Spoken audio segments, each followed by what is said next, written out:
برنامه خبر در رادیوی اسفره با شرح رخدادهای مهمترین روز در استودیو با شما نبیجان خدایبردیев.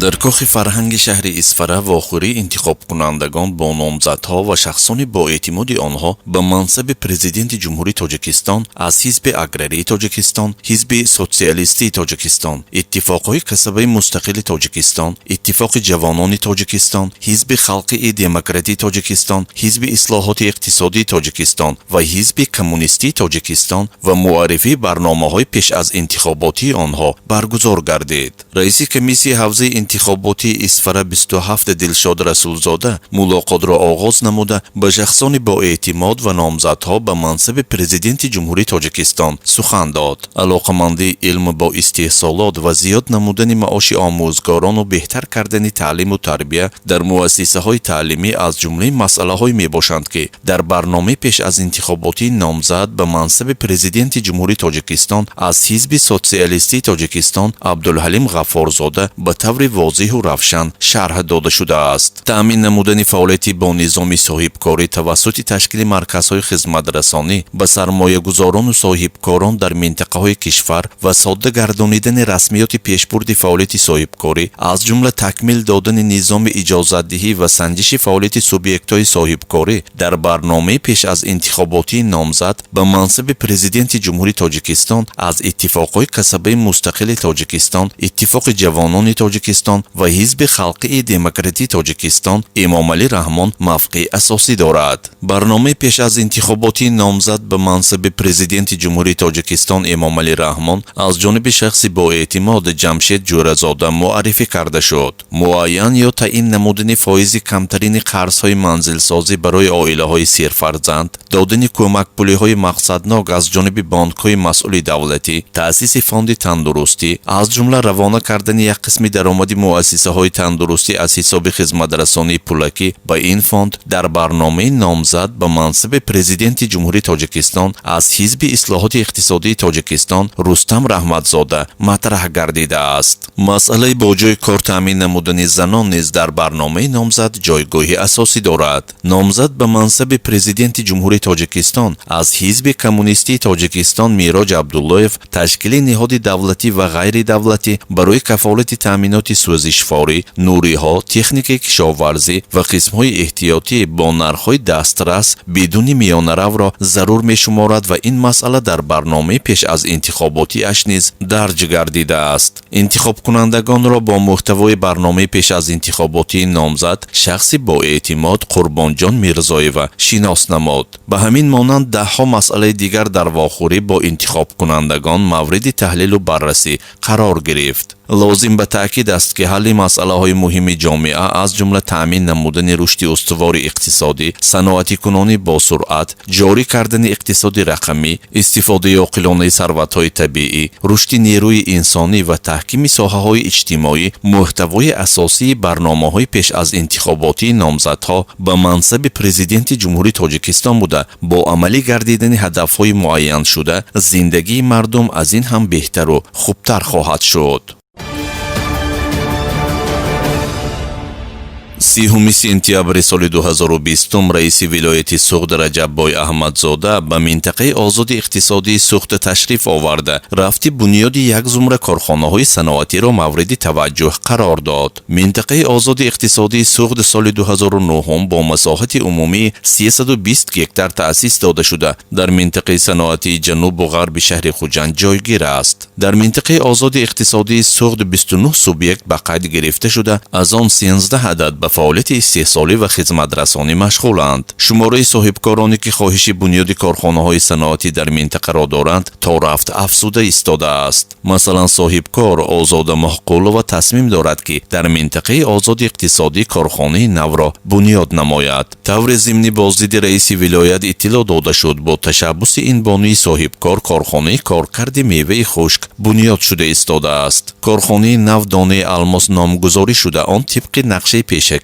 با خرج 600,000 سامانی بنیاد کرده خواهد شد. با مورد استفاده قرار گرفتن کارخانه مذکور 40 نفر صاحب جای کار می‌گردند.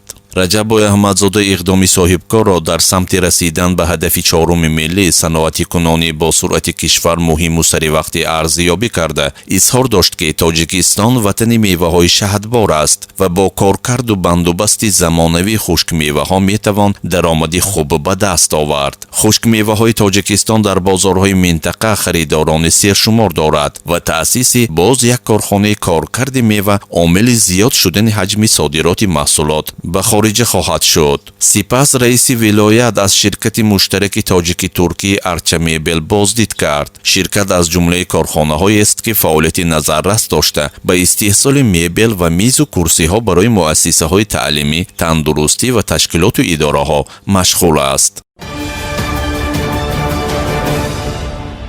ҳамватани мо донишҷӯи соли сеюми донишгоҳи давлатии Волгоград Азизхон Мавлонназаров аз номи президенти Россия Владимир Путин барои фаъолияти волонтёрӣ дар давраи уфунати коронавирус бо диплом ва медали «Мо якҷоем» мукофотонида шуд. Иттилоъ дод ба агентии миллии иттилооти Тоҷикистон Ховар роҳбари клуби ҷавонони донишҷӯи тоҷик дар хориҷа дар минтақаи Пензаи Федератсияи Россия Муҳаммад Санҷар Раҳимов. ба гуфтаи ӯ дар давраи паҳншавии шадиди коронавирус замоне ки аксар одамон аз ҷумла пиронсолон ва маъюбон дар хонаҳои худ карантин буданд, вай ба онҳо кӯмак мерасонид. фаъолияти волонтёрон ҳангоми уфунати коронавирус дар Федератсияи Россия ба дастгирии шахсони имкони гаштугузор надошта ва кормандони тиб равона шуда буд. зикр намуд манба Азизхон Мавлонназаров дар байни 83 000 волонтёрон ки дар тамоми минтақаҳои Россия дар кори расонидани доруворӣ ва маҳсулоти ғизоӣ инчунин корҳои дигар кӯмак мекарданд, сазовори мукофот гардид. Якҷоя бо Азизхон инчунин 4 донишҷӯи ин муассисаи таҳсилоти олӣ ки дар маркази проривии донишгоҳи давлатии Волгоград машғули фаъолияти волонтёрӣ буданд, мукофотонида шуданд.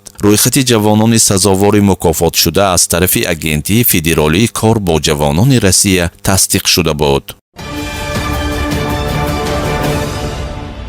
шабона рӯзи гузашта дар ҷумҳурии Тоҷикистон 41 ҳолати нави сироятёбӣ ба COVID-19 ба қайд гирифта шуда, дар муддати аз 3 апрел то 2 октябр шумораи гирифторони коронавируси нав ба 9852 нафар расид. дар ин бора агентии миллии иттилооти Тоҷикистон Ховар бо истинод ба маркази матбуоти вазорати тандурустӣ ва ҳифзи иҷтимоии аҳолии ҷумҳурии Тоҷикистон хабар медиҳад. ба иттилои манба аз ин беморӣ токунун дар мамлакат 8661 нафар ё худ 87.9% шифо ёфта, 77 нафар вафот кардаанд. шабона рӯзи охир 68 нафар гумонбарон зери назорати табибон қарор дошта, 44 нафар баъд аз муолиҷа ба хонаҳояшон рухсат дода шуданд, илова намуданд аз маркази матбуоти вазорат. мавриди зикр аст ки ҳукумати ҷумҳурии Тоҷикистон ҷиҳати пешгирӣ ва табобати коронавируси нави COVID-19 тамоми тадбир ва чораҳои заруриро амалӣ менамояд.